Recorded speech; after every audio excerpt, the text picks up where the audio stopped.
In a previous video, we looked at baseball players' biggest superstitions. Well, turns out almost every big player who has played the game has some crazy secret superstition that has helped them become greats in the sport.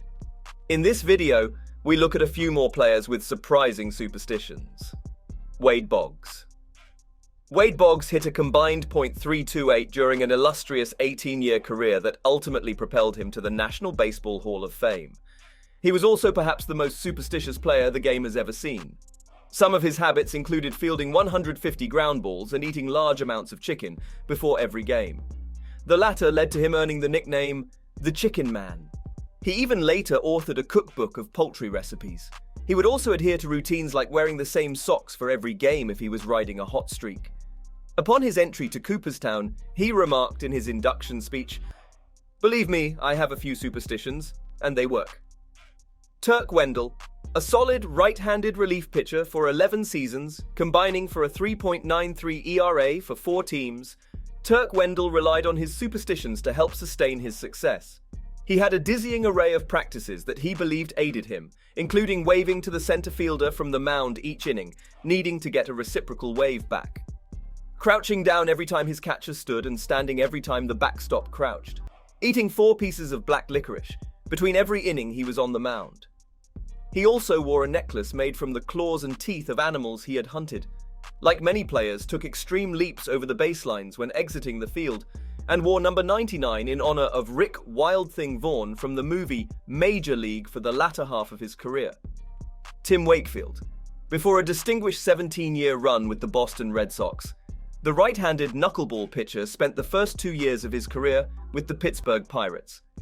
Having previously started his career as a poor-hitting infielder, who then spent a lengthy stint in the minors before getting called up as a hurler, he was determined to take advantage of anything he thought might give him an edge.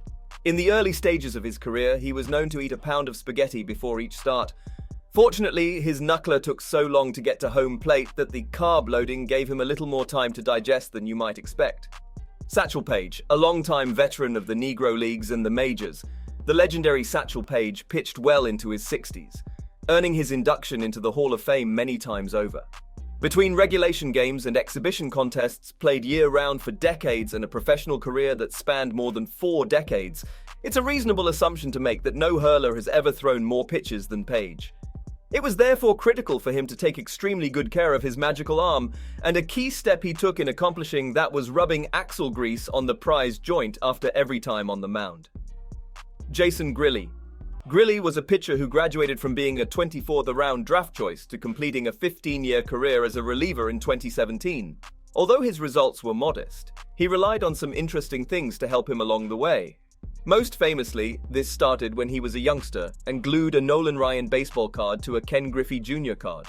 He then played with the card in his shoe, with Ryan facing up if he was pitching and Griffey if he was playing elsewhere. The hurler later explained, "I thought I would somehow absorb their abilities, gain some of their superpowers." Although he primarily pitched from the bullpen as a major leaguer, he made sure to always eat linguine with clam sauce before every start he made. Given the 6-6 record with a 6.31 ERA he had in 16 career starts, he perhaps should have considered another entree, Mark McGwire. Mark McGwire started wearing a cup in high school and used the same one for all 16 of his major league seasons. That's 1,874 games, 7,660 plate appearances, and 583 home runs.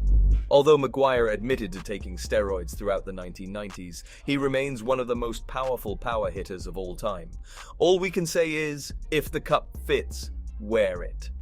Those were some absurd superstitions held by our favorite baseball stars. Which one surprised you the most? Let us know in the comments below. That's it for this video. If you enjoyed watching this video, remember to leave a like, subscribe, and ring that bell icon so you can see our upcoming videos. Thanks for watching, and we'll see you in the next one.